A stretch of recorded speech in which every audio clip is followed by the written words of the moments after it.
The sky above Earth had always been a stage for humanity's dreams. Rockets soared into orbit, satellites circled silently, and the faint hum of machines on Mars reminded humans they were no longer bound to their home planet. Yet nothing could prepare them for the day the Galactic Empire arrived. It began quietly, with a ripple of reports from deep space. Strange objects, massive and silent, had been spotted approaching the solar system. Scientists at first assumed it was another wave of natural phenomena, asteroids or rogue comets. But as the objects drew closer, it became clear they were not natural. They moved with purpose. They moved with intelligence. The Galactic Empire had come. The first transmission arrived like a whisper across the networks. A cold metallic voice spoke in perfect English as if aware of Earth's languages. "People of Earth," it said, "we have observed your planet. Submit to our authority and you will be spared. Resist and face the consequences." World leaders gathered immediately. The United Nations Security Council, now more than a political body, had become a true coordinating force for Earth's defense. Military generals, scientists, engineers, and diplomats crowded into the command center, each with their own opinions, each with their own doubts. "We can't let them bully us," said General Harker, a veteran of space defense. His voice was firm, unwavering. "They may have more ships, more technology, but they don't understand us. Humans don't give up. Humans adapt, and if they think Earth is weak, they're about to learn the truth." Dr. Lena Park, a leading astrophysicist, nodded. "We've been preparing for this. Our orbital defenses, AI targeting systems, and stealth ships are ready. The Empire underestimates humans because they measure only numbers and raw technology. They don't account for creativity. That is our advantage." Even as debates raged, the Galactic Empire began to make its presence known. Massive cruisers appeared near Mars, dwarfing anything humanity had built. They were beautiful, terrifying machines shaped like dark blades of steel, with energy pulsing along their hulls. Scouts probed the outer planets, testing Earth's response. The first encounter happened unexpectedly near the asteroid belt. A small alien scouting vessel moved too close to a human probe, and Earth's automated defenses fired. The alien ship staggered, its shields flickering in surprise. Humanity's scientists and engineers watched in awe as the Empire realized Earth was not defenseless. Then came the warning. Not a threat this time, but a declaration. On every frequency, through every communication channel, humanity broadcast a single message, short and firm. "Stay away from Earth. Humanity will defend its home." The words were simple, yet they carried weight. The Galactic Empire, with all its power, did not immediately respond. Instead, it sent scouts to test the resolve of these small, fragile humans. When the first alien ship hovered over the Pacific Ocean, military satellites and orbital platforms activated. Humans had learned the value of strategy, using the planet's terrain and atmosphere to their advantage. Drones launched silently, invisible to alien sensors, while satellites fired precision strikes to disrupt the vessel systems. The alien ship faltered. Its crew, confident in their superiority, had not anticipated such unpredictability. Humanity had no fear because humans had something alien technology could not measure: courage, ingenuity, and unity. On Earth, people watched in tense silence. Civilians were not idle. They contributed wherever they could, repairing ships, managing communications, even running simulations to anticipate enemy moves. Children stared at the sky, imagining a future where humans were respected across the galaxy. The Galactic Empire, however, was not easily deterred. Their high command convened in massive chambers aboard their flagship. Glowing panels displayed the destruction of their scouts. Leaders argued heatedly. Some demanded immediate retaliation. Others were cautious, warning that these humans were strange, clever, and unpredictable. "Send a larger force," one commander suggested. "They will break quickly." "They always do." But another, older and wiser, shook his head. "We cannot underestimate them. Their weapons are crude, yes, but their strategy is unlike anything we've seen. Observe them carefully. Test them, but do not assume victory." Meanwhile, humanity prepared. Earth's fleets, though small, were formidable in their creativity. Engineers unveiled ships that could mimic asteroid movement, warp unpredictably, and fire weapons from angles the Empire had never calculated. Stealth drones moved like ghosts, disrupting alien sensors. Then the first clash truly began. A scouting fleet, confident in its numbers, approached the moon. Human orbital defenses fired, not in overwhelming force but in precise, unexpected strikes. One by one, alien ships faltered. Their shields flickered and failed. Explosions lit the dark side of the moon, painting the stars with fire.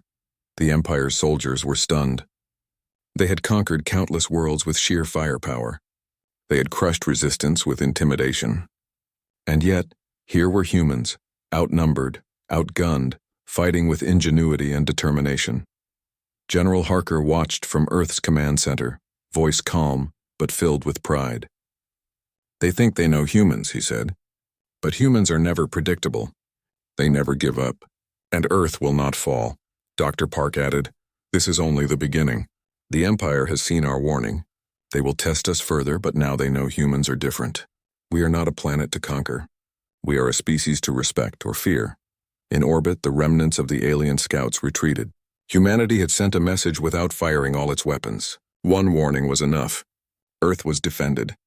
Humans had shown that courage, strategy, and unity could stand against the might of a galactic empire. As night fell across the planet, people looked up at the stars. Some whispered prayers. Others smiled in quiet triumph. For the first time, humans understood something deep and unshakable. Their home, their ingenuity, and their courage were a force the galaxy could not ignore. But deep in space, beyond the planets, the Galactic Empire reevaluated its assumptions. Earth was not a prize. Earth was a puzzle, and puzzles, especially clever ones, could be dangerous. The warning had been given. Humanity had made its stand, and somewhere in the vastness of space, the Empire's commanders realized they might have underestimated the most unpredictable species in the galaxy. The night after the first warning had passed, Earth was alive with preparation. Cities lit up the darkness like constellations, not with celebration, but with determination. Scientists, engineers, and military leaders worked tirelessly, knowing the Galactic Empire would not forget the defiance of humanity. High above the planet, the orbital fleet glimmered. Humans had learned quickly from the first encounters, adapting and improving their defenses. Satellites were upgraded, stealth drones multiplied, and ships capable of unpredictable maneuvers moved silently through orbit.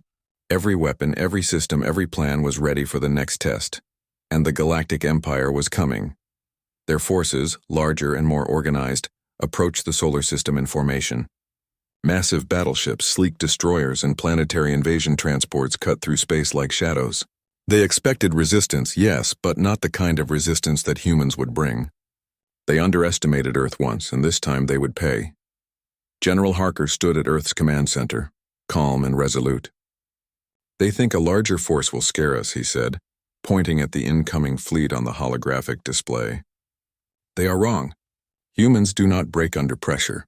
We fight smarter, not just harder." Dr. Lena Park nodded. "Every strategy they have, we have already anticipated. Every tactic they expect, we have prepared for. They measure us by numbers. We measure them by creativity. That will be our advantage." The first contact came near the asteroid belt again, but this time it was different. Alien ships moved aggressively, firing energy pulses that turned fragments of asteroids into deadly projectiles.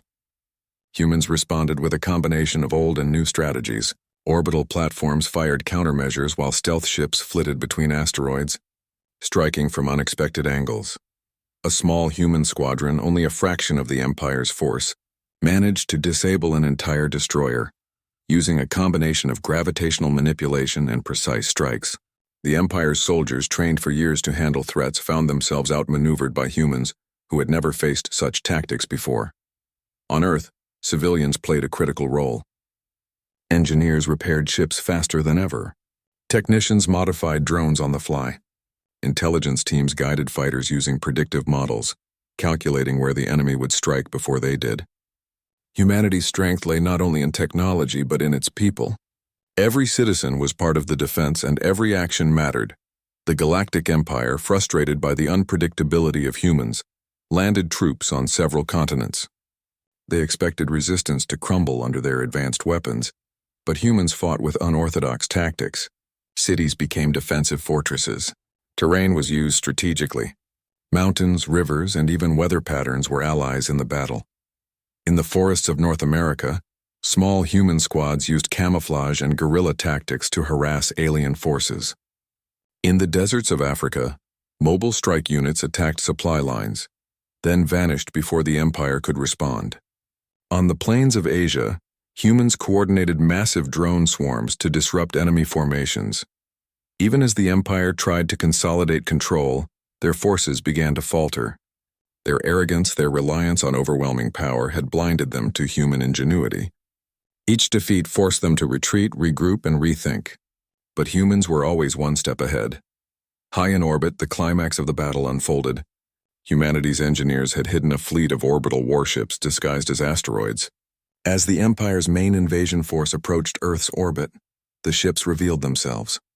Coordinated strikes from multiple angles disabled energy shields and crippled key ships.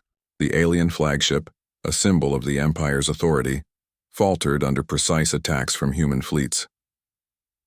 On board the flagship, commanders shouted orders, desperate to regain control. Yet every move was anticipated, every escape route blocked. Humans fought with a combination of skill, strategy, and courage. They were unpredictable, relentless, and united. Finally, the Empire's flagship was captured. Human forces boarded it, using non-lethal methods to neutralize the crew, proving that their goal was not destruction, but warning. General Harker addressed the alien commanders directly, standing tall on the bridge of the massive ship. "You have seen our warning," he said, voice steady and unwavering. "Earth is not a world to be conquered. Humanity is not a species to be underestimated. Leave now, or face the full force of our planet, and we are ready to defend it." For the first time, the Galactic Empire hesitated. They had faced countless civilizations, crushed entire planets, and ruled vast sectors of space. And yet here was humanity, small, fragile, and defiant. Their strategies were unconventional, their courage unyielding, their unity absolute. After a tense silence, the Empire ordered a retreat. Ships turned away from Earth, leaving the solar system in a quiet but powerful acknowledgement. Humans were different, and Earth was not a prize to be taken. On Earth, people erupted in relief and quiet celebration. Families hugged, children cheered, and soldiers looked up at the sky with pride. Humanity had survived its first real test against a galactic empire, and had proven that courage, intelligence, and unity could stand against any force. Dr. Park looked at the stars and smiled. They will think twice before returning. They have learned something important. Humans are not predictable. Humans are not weak, and humans fight together. General Harker nodded. This is just the beginning. The galaxy may challenge us again, but Earth will always stand. And the warning has been delivered. Stay away or face humanity at its best. Months passed after the battle, and humanity rebuilt, stronger than before. New fleets were constructed, defenses improved, and Earth's role in the galaxy became clearer.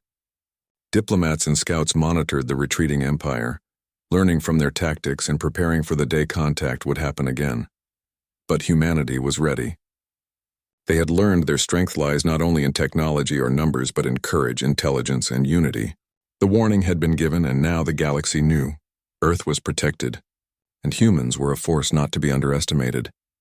Children who had watched the sky during the invasion grew up knowing they were part of a special species. Teachers told stories of the courage that saved Earth. Scientists reminded everyone that creativity could defeat brute force, and soldiers, veterans of the battle, carried the lesson into every mission. Humans fight, humans adapt, and humans never surrender. Somewhere in the dark reaches of space, the Empire recalculated. Worlds they had once ruled without question now seemed fragile compared to the force of human determination. They had learned that one species, small and underestimated, could rewrite the rules of warfare.